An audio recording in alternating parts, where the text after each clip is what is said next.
He held the keys to his dream, a beautiful home in a quiet suburb, a symbol of everything he'd worked for.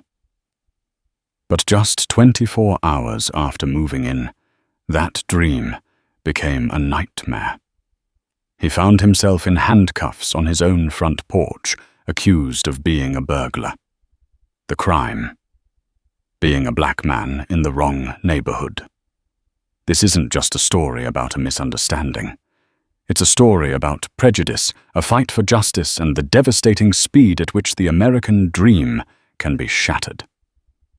Stick with me as we unravel how one man's greatest achievement led to his greatest humiliation, and how the fight for his name unleashed a storm of consequences that no one saw coming. The house on Maple Avenue was more than just brick and mortar to David Sterling. It was a monument, a 4-bedroom, 3-bath, 2-story testament to sleepless nights, missed holidays, and a relentless, grinding decade of work that had propelled him from a cramped apartment in the city to this quiet, tree-lined street in the affluent suburb of Oak Creek. At 34, David, a senior software engineer for a burgeoning tech firm, had finally grasped the piece of the American dream he had been chasing since he'd first learned to code on a second-hand computer in his grandmother's kitchen. The closing had been yesterday, a blur of signatures and stiff handshakes. He'd spent his first night on an air mattress in the middle of the vast, empty living room. The smell of fresh paint and old wood, a sweet, intoxicating perfume. He had woken with the sun, the light streaming through the large bay window, casting a golden glow on the gleaming hardwood floors. For the first time in a long time, he felt a profound sense of peace. This was his. All of it. The sprawling green lawn, the 2-car garage, the sturdy oak tree in the backyard that was probably older than the town itself. He spent the morning in a state of blissful domestic discovery.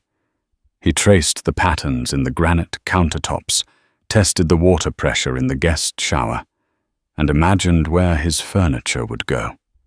The moving truck wasn't scheduled to arrive until tomorrow, so he had the house all to himself. It was a blank canvas, and he was the artist. He pictured future Christmases, the scent of pine needles filling the air, a roaring fire in the hearth. He saw summer barbecues in the backyard, the sound of laughter mingling with the sizzle of the grill. He saw a life here, a full, happy, and peaceful life. Oak Creek was the kind of place people moved to for that exact reason. It boasted top-rated schools, pristine parks, and a crime rate so low it was practically non-existent. The neighbors, from what he could tell, were quiet and kept to themselves. He'd seen a few of them on his drive through the neighborhood yesterday, a woman jogging with a golden retriever, a man meticulously pruning his rose bushes, children riding their bikes down the sidewalk. It was a world away from the constant noise and hustle of his old life. It was safe. It was serene. It was, he believed, the perfect place to finally put down roots. As the afternoon sun began its slow descent, casting long shadows across the lawn, David decided to tackle his first official homeowner task, figuring out the quirky old lock on the front door. The deadbolt was stiff, and the key had to be jiggled just right to engage it. He'd been struggling with it for a good 10 minutes, his brow furrowed in concentration when he felt it, a prickling sensation on the back of his neck, the feeling of being watched. He glanced up, scanning the street. Across the way, partially obscured by a meticulously manicured hedge, a woman stood on her porch, her arms crossed, a phone pressed to her ear. She was staring directly at him.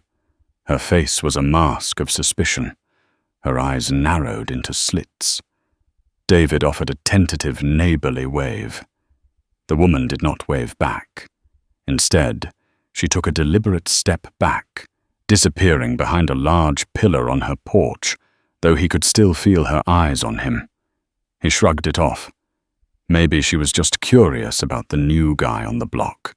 He was, after all, a new face in a neighborhood where families tended to stay for generations. He turned his attention back to the lock, a little unsettled, but unwilling to let it sour his mood. He was a homeowner now. He belonged here.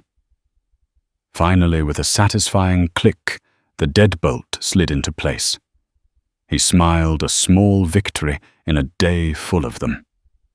He pulled his own phone from his pocket to call his mum and tell her the good news. He was so caught up in his joy, so lost in the moment, that he didn't hear the quiet crunch of tires on the pavement, or see the flash of red and blue lights as they painted the serene suburban street in the harsh, jarring colors of alarm. The first siren was a distant, mournful wail, a sound so out of place in the tranquil quiet of Maple Avenue that David initially dismissed it as a passing ambulance on the main road, but the sound grew steadily louder, closer, splitting the peaceful afternoon air. He ended the call with his mom, a knot of unease tightening in his stomach. Then he saw it. A police cruiser moving at a slow, predatory crawl, its lights flashing silently. It pulled to a stop directly in front of his new house. A second cruiser followed moments later, parking at an angle effectively blocking his driveway. Doors opened and two officers emerged. They moved with a kind of practiced, deliberate authority that instantly set David on edge. They didn't approach the door. Instead, they took up positions on the lawn, using their cars as partial cover. One of the officers, a burly, middle-aged man with a florid face and a thick mustache, unholstered his weapon, holding it low against his thigh. The other, younger and leaner, kept his hand on the butt of his gun as he barked out a command. "You on the porch. Put your hands where I can see them." David froze his mind, struggling to process the scene unfolding on his own front lawn. This had to be a mistake. A terrible, surreal mistake. They couldn't be talking to him. He was standing on the porch of the house he had just bought. He held the key in his hand. "Hands up!" Now the older officer yelled his voice, a gravelly roar that echoed across the manicured lawns. Slowly, his heart hammering against his ribs, David raised his hands. He felt a dozen pairs of eyes on him. Windows on the neighboring houses had become frames for curious, anxious faces, and across the street, he saw her again. The woman from the porch now standing boldly at the edge of her lawn, her phone still in her hand. Her name, he would later learn, was Karen, and in her eyes, he didn't see curiosity. He saw a chilling, self-righteous satisfaction. "What's going on, officers?" David called out, his voice shaking slightly despite his efforts to keep it steady. "Is there a problem?" "We'll be asking the questions," the younger officer, whose name tag read Miller, snapped back. "We got a call about a break-in in progress." "A break-in?" The words hung in the air, absurd and menacing. David felt a surge of disbelief, quickly followed by a cold wave of understanding. He looked from the officers' hardened faces to Karen's smug expression, and back again. The pieces clicked into place with a sickening finality. The suspicious stare, the phone call, the immediate arrival of the police. It wasn't a misunderstanding. It was an accusation. "Officer, you don't understand," David said, taking a half step forward, before stopping himself as Miller's hand tightened on his weapon. "This is my house. I just bought it." The older officer Martinez scoffed. "Right. And I'm the King of England. We've had our eye on you for 20 minutes. Saw you trying to jimmy the lock." "I wasn't jimmying the lock." David protested, his voice rising in frustration. "It's a new key. It's a little stiff. I have the paperwork, my ID, everything is in my car. The deed, the closing documents, they're all in the glove compartment." Officer Miller exchanged a look with his partner, a look that spoke volumes. It was a look of shared cynicism of a story they'd heard 100 times before and never once believed. "Stay right where you are," Miller commanded. "Don't move a muscle." He began to walk slowly up the pristine flagstone path, his partner covering him, his eyes never leaving David. Each step he took felt like a hammer blow to David's dream.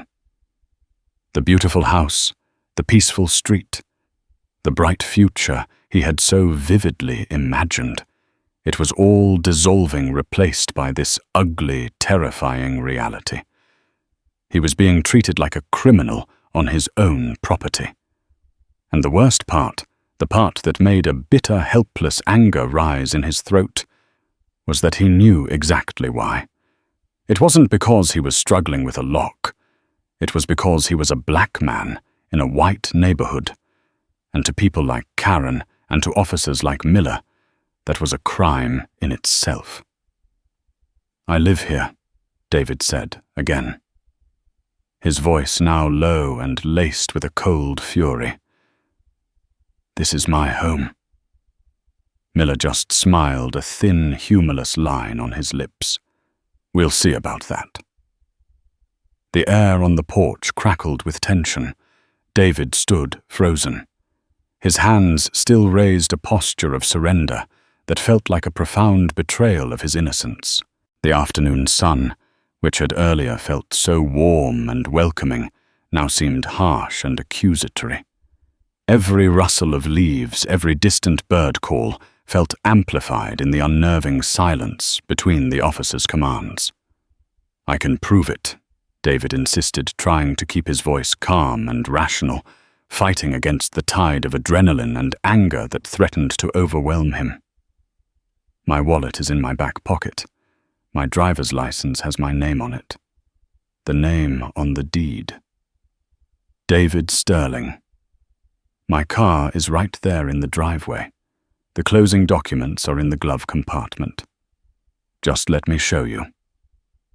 Officer Miller stopped a few feet from the porch steps, his gaze sweeping over David with a look of undisguised contempt. "You think we're stupid? You think we're going to let you reach for a weapon?" "A weapon? I'm reaching for my wallet," David exclaimed, incredulous. "I'm trying to cooperate. I'm trying to explain that you have made a mistake." "The only mistake here," Miller said, his voice dropping to a low, menacing tone, "is you thinking you can talk your way out of this. We have a reliable witness who saw you casing the joint and then forcing the door." He jerked his head towards Karen, who was still watching the drama unfold with a proprietary air, as if she were the director of this sordid little play.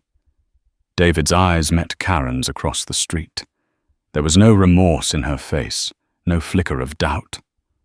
Only the unshakable conviction of someone who sees the world exactly as they want to see it. He realized then that reasoning with Miller was like arguing with a brick wall. The officer had arrived with a pre-written narrative in his head, and every word David spoke was being twisted to fit it.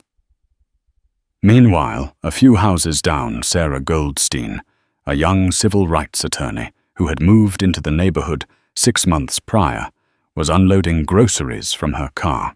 She'd heard the sirens and, like everyone else, had come out to see what was going on. At first, she assumed it was a medical emergency. But as she watched the scene on David's porch, a deep sense of unease began to creep in. She saw David's raised hands, his pleading expression. She heard the officer's aggressive, dismissive tones. Something felt wrong. Deeply wrong.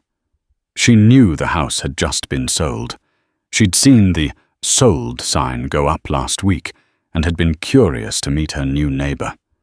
The man on the porch didn't look like a burglar. He looked terrified. He looked like a man whose world was being turned upside down. "Just listen to me." David pleaded, his composure beginning to fray. The real estate agent's name is Linda Wallace from Oak Creek Realty. Her number is on the sold sign right there on the lawn. Call her, she'll tell you. She just gave me this key yesterday." Officer Martinez glanced at the sign, then back at Miller, a flicker of uncertainty in his eyes. For a moment it seemed like logic might prevail. But Miller was resolute. "We're not calling anyone. You're coming with us. We'll sort this out at the station." "Sort what out?" "I haven't done anything." David's voice cracked with desperation. "You can't arrest me for standing on my own porch, I can." "And I will," Miller snarled, taking the final steps up to the porch. "You're under suspicion of breaking and entering. Now turn around and put your hands behind your back." It was at that moment that Sarah Goldstein made a decision. She had seen enough. She had handled enough cases just like this one to recognize the telltale signs of a situation spiraling out of control, fueled by prejudice and an abuse of power. She set her grocery bag down on the pavement, pulled out her phone, and pressed record. She wasn't just a neighbor anymore. She was a witness, and she knew that in situations like this, a video could be more powerful than any weapon. It could be the only thing that stood between a man and a gross miscarriage of justice. She began walking slowly, deliberately towards David's house, the lens of her camera capturing everything. The fear in David's eyes, the aggression in Miller's, the quiet complicity of the onlooking neighbors, the whole ugly truth of the moment. The world seemed to narrow to the few square feet of the porch. The smell of the petunias in the flower bed, the rough texture of the brick beneath his feet, the glint of the sun off Officer Miller's badge. Every detail was seared into David's memory with a horrifying clarity. The officer's command to turn around felt like a physical blow. It was the point of no return, the moment the surreal nightmare solidified into a cold, hard reality. "No," David said, his voice quiet but firm. He wasn't shouting anymore. A strange, chilling calm had settled over him. It was the calm of a man who realized he had nothing left to lose. "I will not be arrested for a crime I did not commit. This is my property. You are the one who is trespassing." Miller's face, already flushed, darkened to a deep, angry crimson. "Is that so? You want to resist arrest now, too?" "That'll look great on the report." He lunged forward, grabbing David's arm in a vice-like grip. The sudden violent contact sent a jolt of shock and pain through David's body. Instinctively he recoiled, pulling his arm back. It was a reflex, not an act of aggression, but to Miller it was all the justification he needed. "He's resisting!" Miller yelled to his partner, as if to validate the impending violence. He spun David around with a brutal efficiency, slamming him face first against the newly painted front door. The impact knocked the wind out of him, and his head connected with the hard wood with a sickening thud. The keys he had been so proud to hold just moments before clattered to the floor. Pain exploded behind David's eyes. Dazed and disoriented, he felt his arms being wrenched behind his back. The cold, metallic bite of handcuffs closed around his wrists, cinching down with a painful tightness that cut into his skin. "Stop!" A new voice cut through the air, sharp and authoritative. "What are you doing?" "He told you he lives here." Miller and Martinez both turned, surprised by the interruption. Sarah Goldstein stood at the bottom of the porch steps, her phone held high, its camera lens an unblinking eye.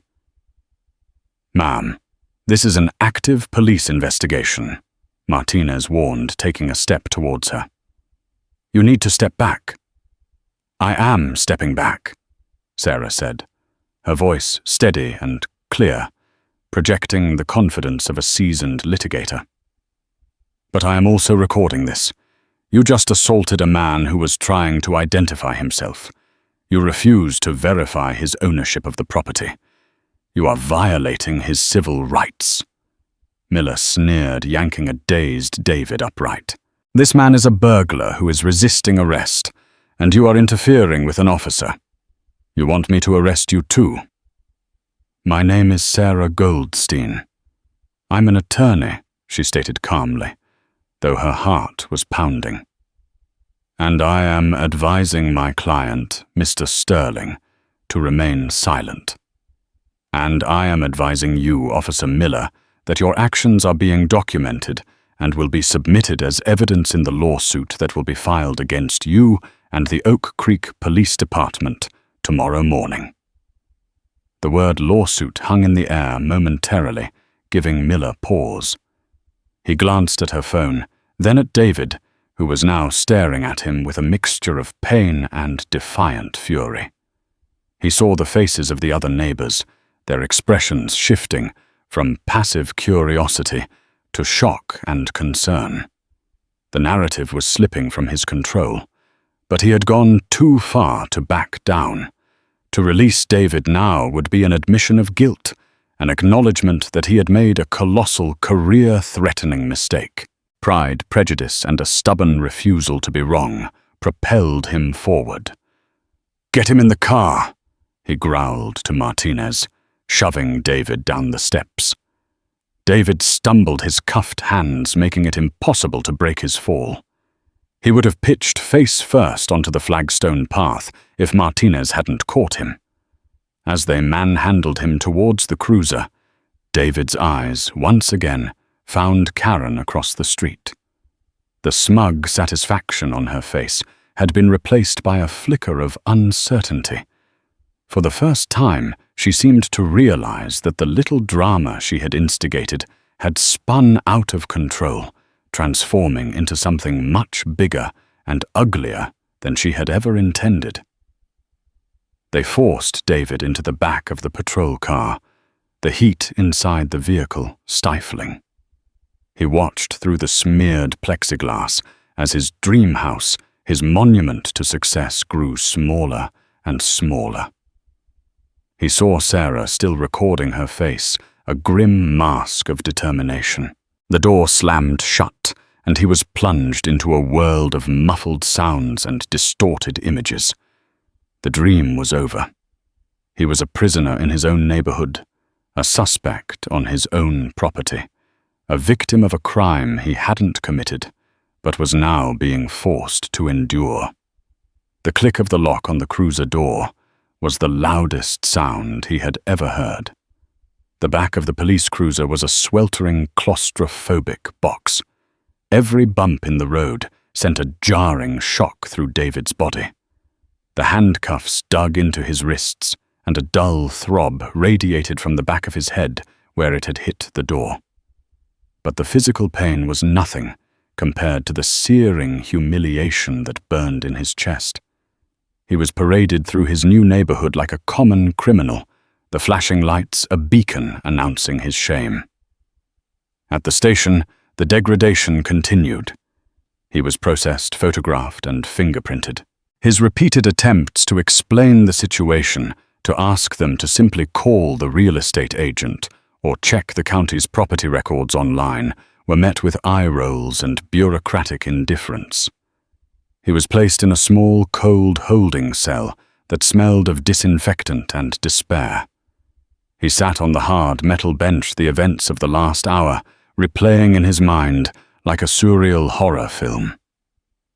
The house on Maple Avenue felt like a distant dream, a place he had visited once in another life. But outside the cold walls of the police station, something else was happening. Sarah Goldstein had not stopped. After the police left, she went directly to David's car, found his wallet in the glove compartment exactly where he said it would be, and located a copy of the freshly signed deed. She then went home, and with trembling but determined hands, uploaded the 47-second video to her social media accounts. She didn't add any dramatic commentary. She didn't need to. The video spoke for itself. She simply titled it, "Oak Creek Police Arrest New Homeowner for Breaking In to His Own House." She tagged local news outlets, civil rights organizations, and the official page of the Oak Creek Police Department. Then she posted it. The effect was instantaneous and explosive.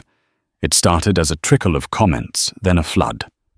Shares and retweets multiplied exponentially. The video, raw and infuriatingly clear, shot across the digital landscape. People saw David's calm attempts to reason. They heard the officer's escalating aggression. They witnessed the unnecessary violence of the arrest. And they heard Sarah's clear, calm voice, identifying herself as an attorney and citing the violation of his rights.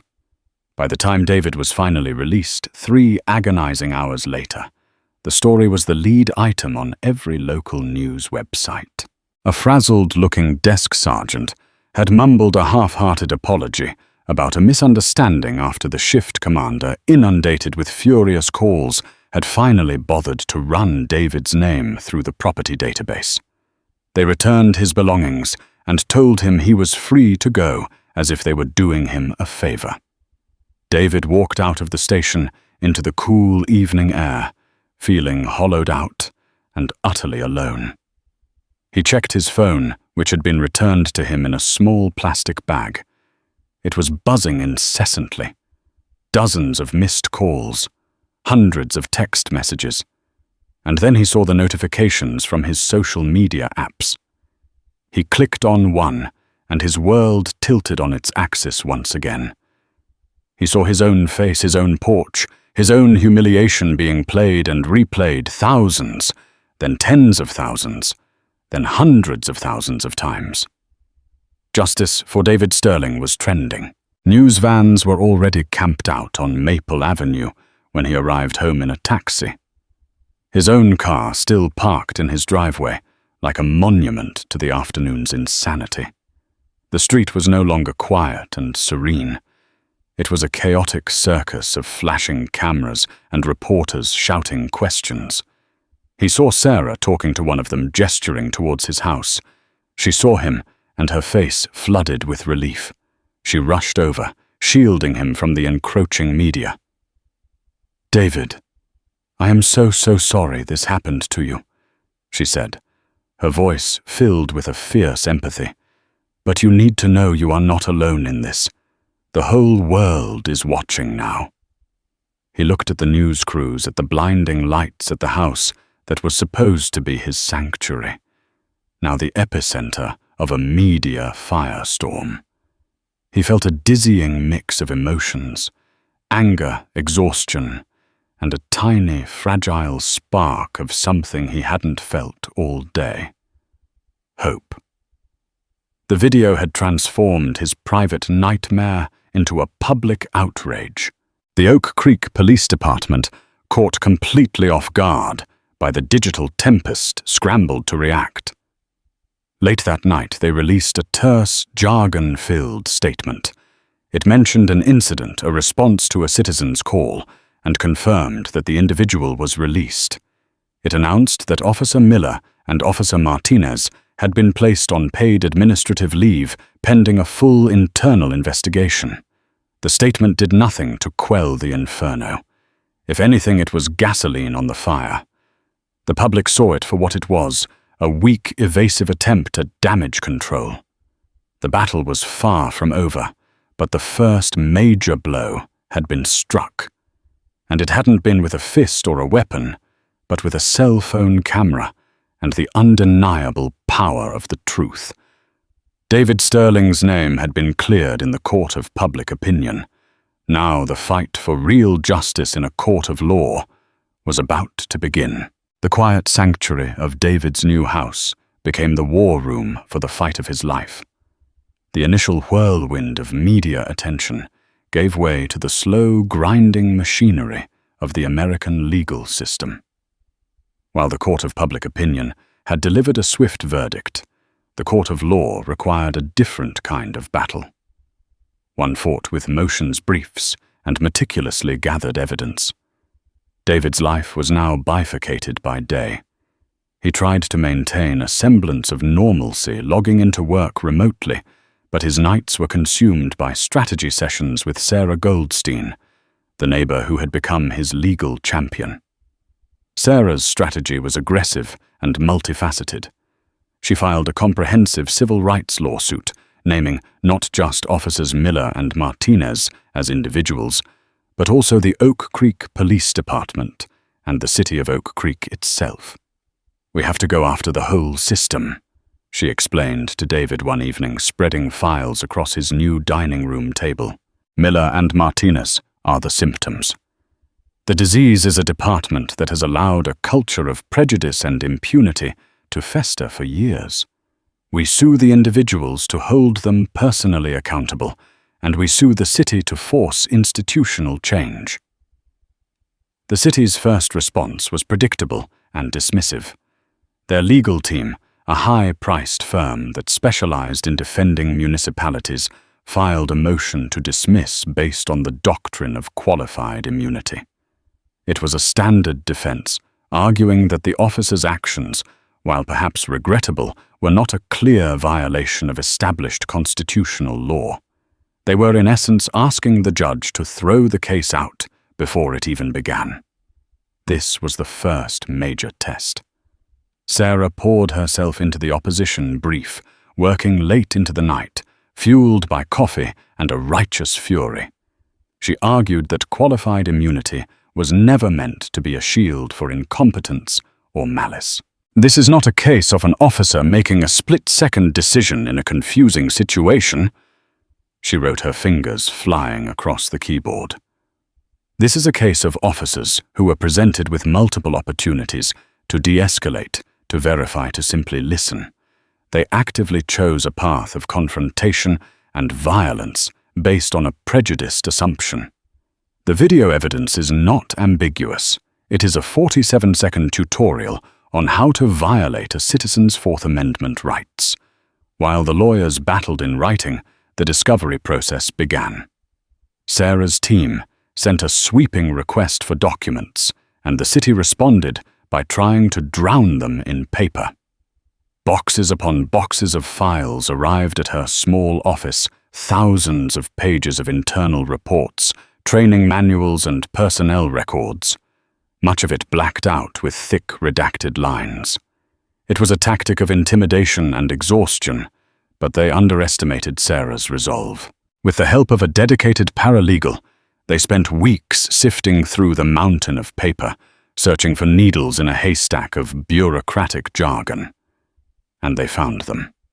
Buried in Officer Miller's file was a clear pattern, a dozen citizen complaints over 8 years, nearly all filed by Black or Latino men, all alleging verbal abuse or excessive force during routine stops. 2 previous lawsuits had been settled quietly, with the city admitting no wrongdoing. It was a portrait of a problem officer the department had chosen to protect rather than discipline.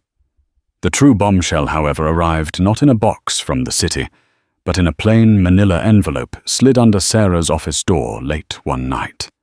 Inside was a single CDR with no label.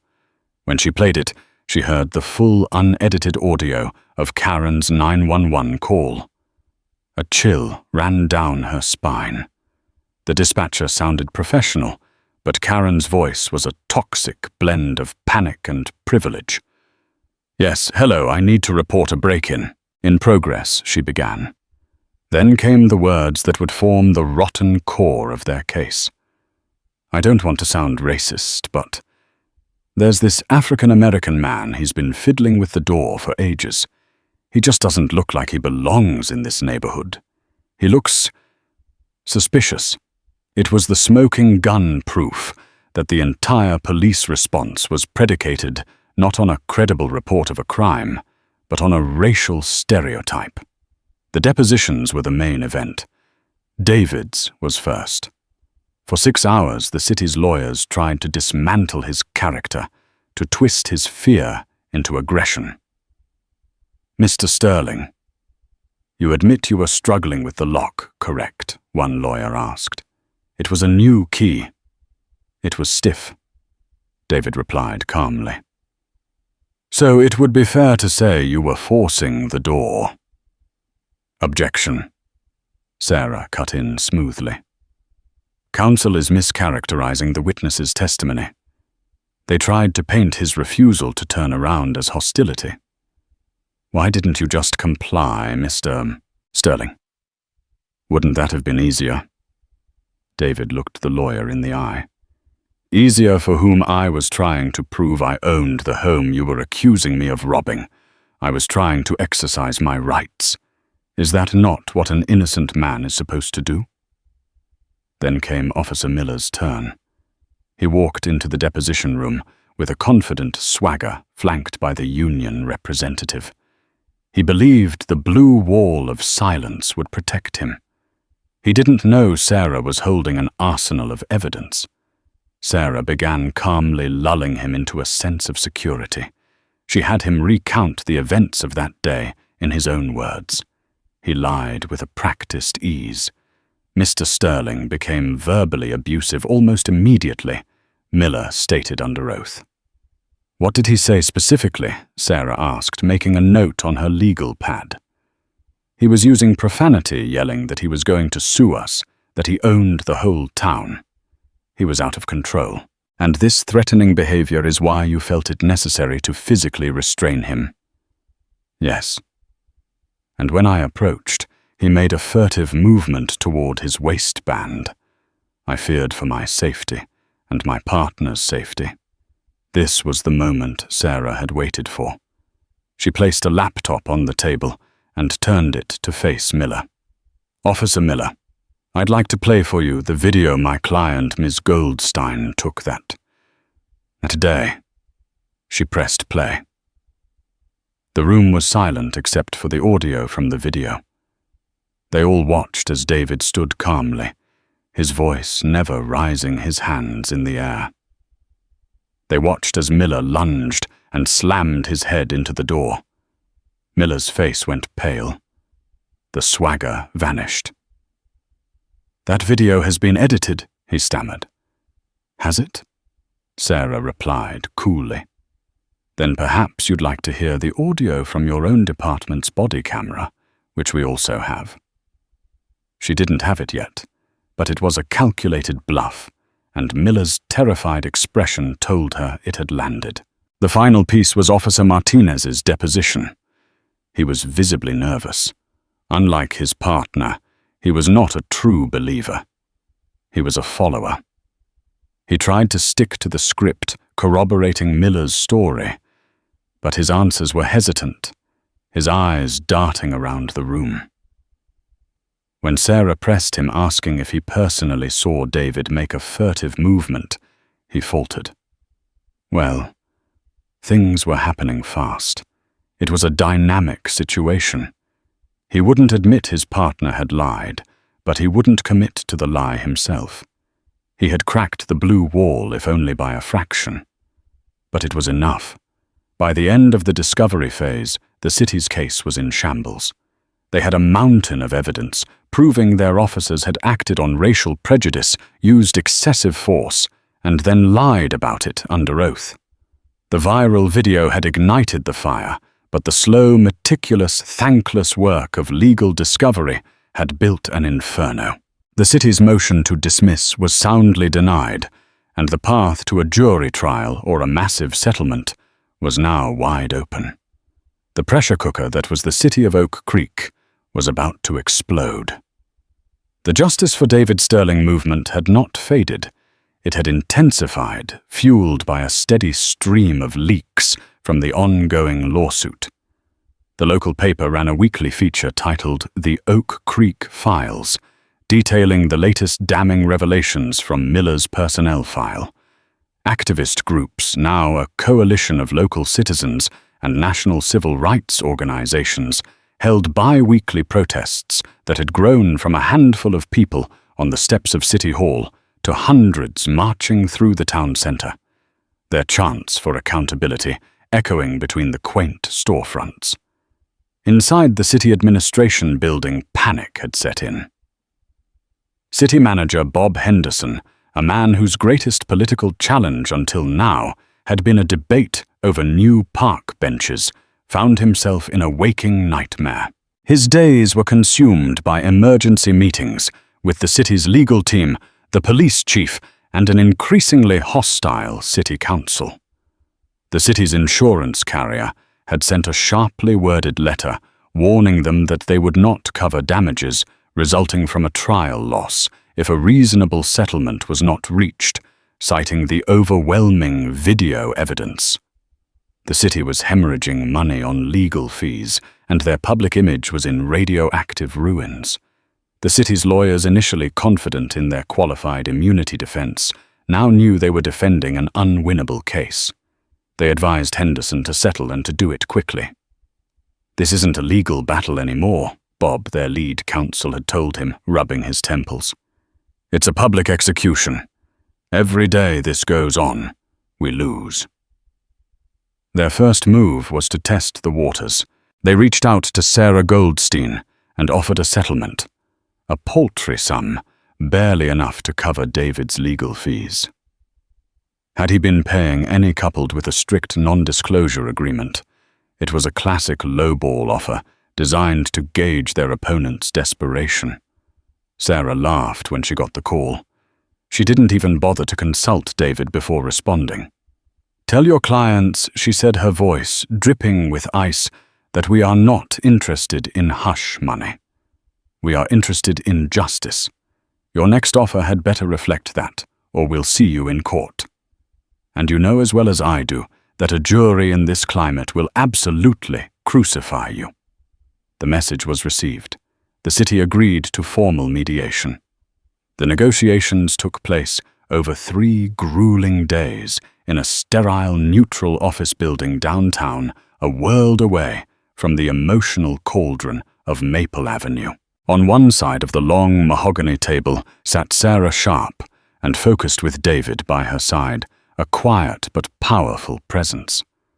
On the other side sat the city attorney, the police chief, and a representative from the powerful police union, a man whose scowl seemed permanently etched onto his face.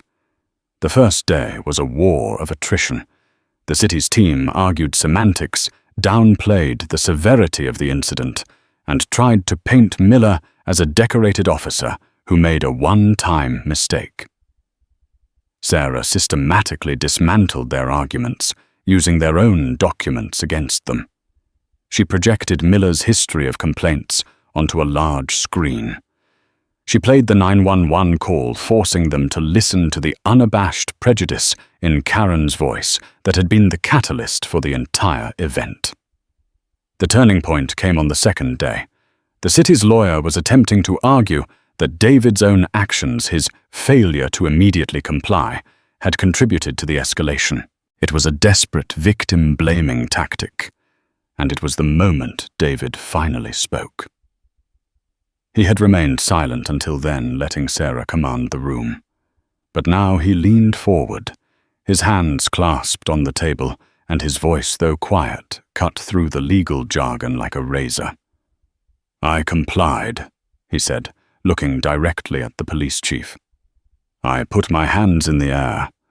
I tried to tell your officers who I was. I offered to show them my ID, the deed to my house.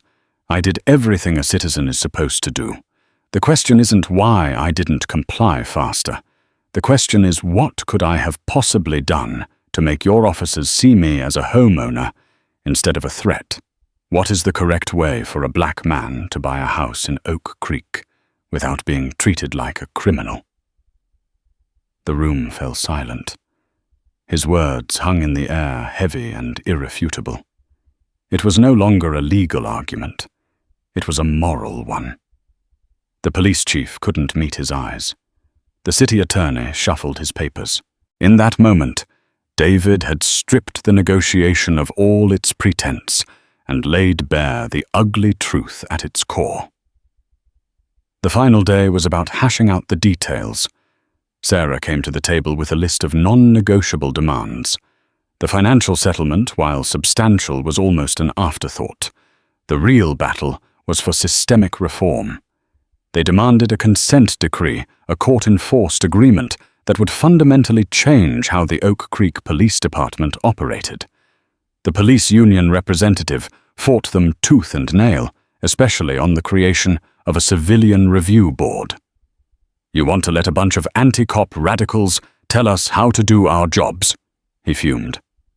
Sarah didn't flinch. "We want to let the community you serve have a say in how they are policed," she countered. "It's called accountability. And after this incident, you've lost the right to police yourselves." They fought for hours, but Sarah had the ultimate leverage, the threat of a public trial. Finally, the city caved.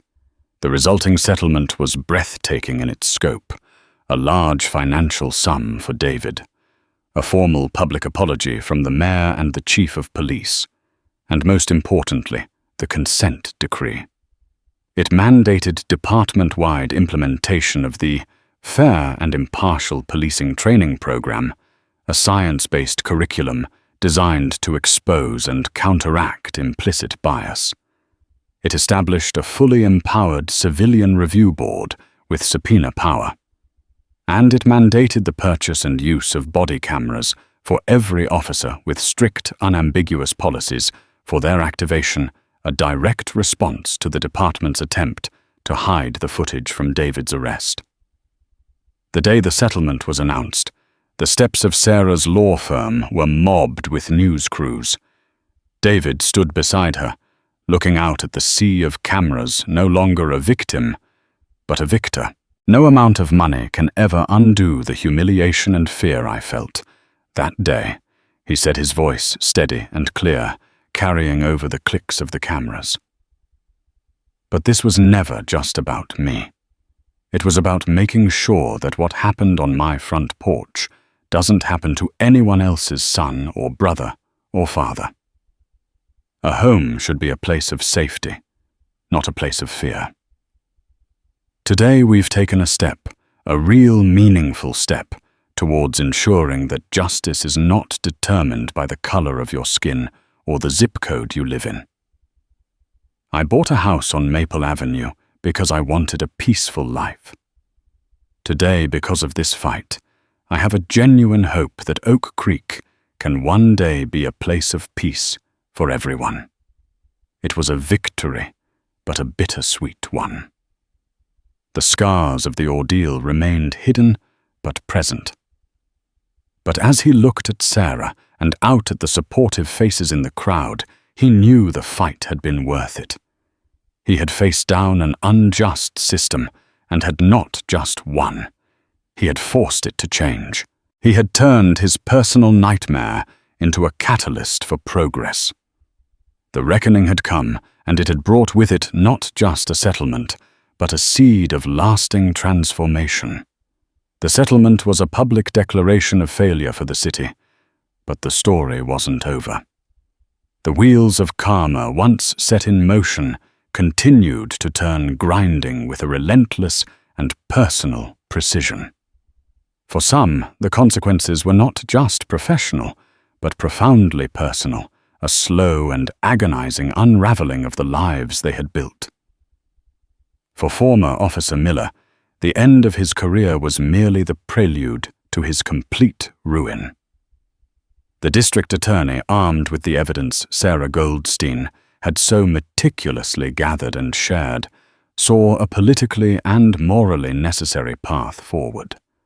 An indictment was handed down, and Miller the enforcer found himself in the defendant's chair. His trial was short. The prosecution's case was simple and devastating.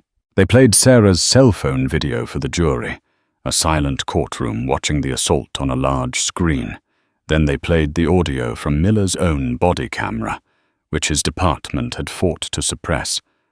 The contrast between the calm, pleading tones of David Sterling and the escalating aggression in Miller's voice was stark. But the final nail in his coffin was his own words. The prosecutor methodically read transcripts from Miller's sworn deposition in the civil case, then played the corresponding video and audio that proved his statements were not just inaccurate, but impossible lies. His claim of a furtive movement was exposed as a fabrication. His assertion that David was verbally abusive was shown to be a calculated falsehood. He had perjured himself flagrantly and without remorse, and the jury saw it clearly. The arrogance he had displayed during the deposition had evaporated, replaced by a pale, sweaty fear. He was found guilty on all counts: aggravated perjury, filing a false report, and assault under color of authority. At his sentencing, the judge looked down from the bench, her expression one of cold disappointment. "You took an oath, Mr. Miller," she said, her voice echoing in the still courtroom. "An oath to protect and serve all members of this community.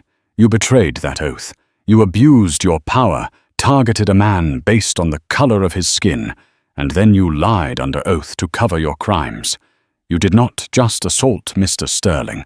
You assaulted the very foundation of justice this community is built upon." He was sentenced to 3 years in state prison, a stunning fall from grace for a man who had once wielded the power of the state with impunity. His badge and gun were gone. His pension was forfeited, and his name was now synonymous with disgrace. The system he had so confidently manipulated had in the end consumed him whole. The karma that found Karen was quieter a death by 1,000 cuts rather than a single swift blow.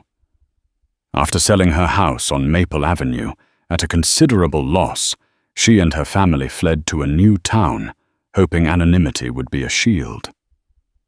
But the internet never forgets.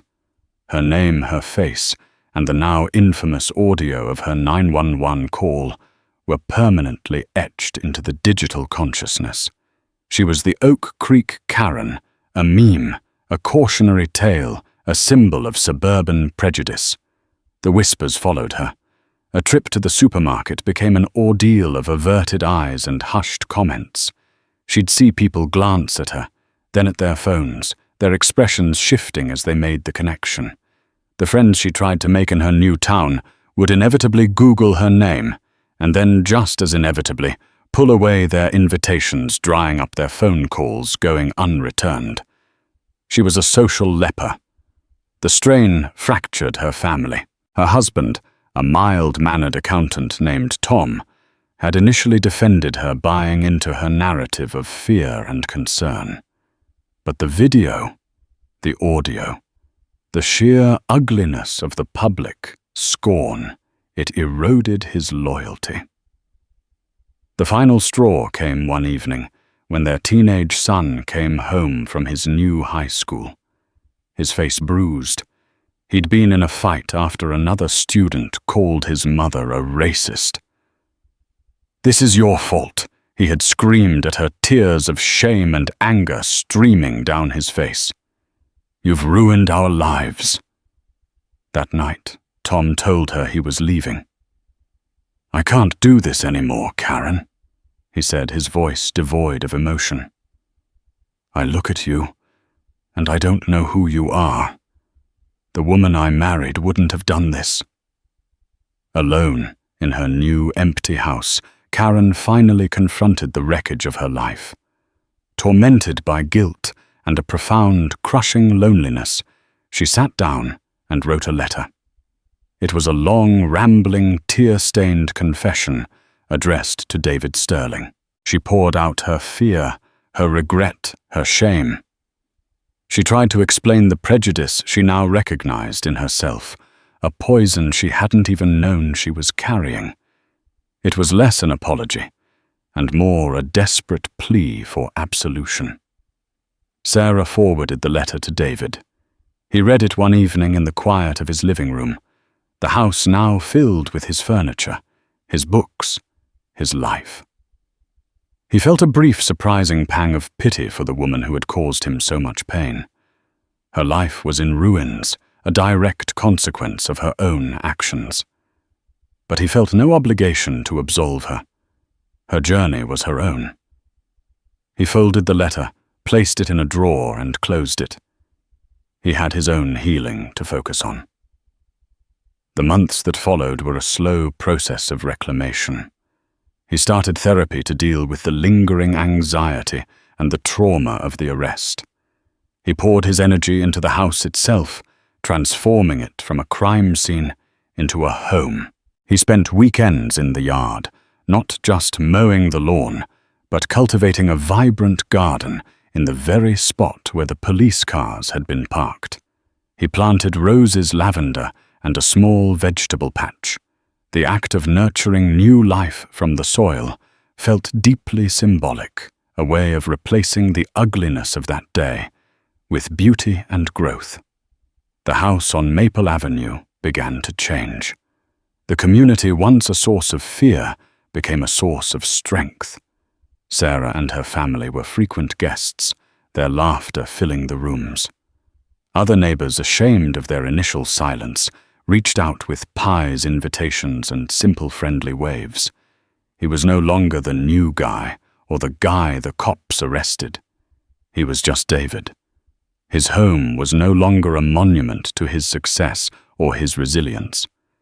It was simply his home, a place of peace, a place of safety, a place where he truly and finally belonged.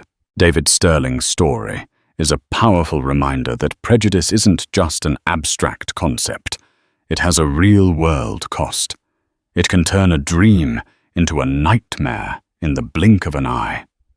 But his story is also one of incredible strength, the power of a community that refuses to stay silent, and the undeniable fact that the truth, when brought into the light, is a force for change. The actions of one neighbor, one lawyer, and a viral video forced a system to look in the mirror and confront its own reflection. Justice prevailed, and the hard karma that followed serves as a stark warning. This isn't just a story to be heard. It's a conversation that needs to continue. If this story moved you, please hit that like button. Share it to spread awareness about the ongoing fight against racial injustice, and subscribe for more stories that matter. Thank you for watching.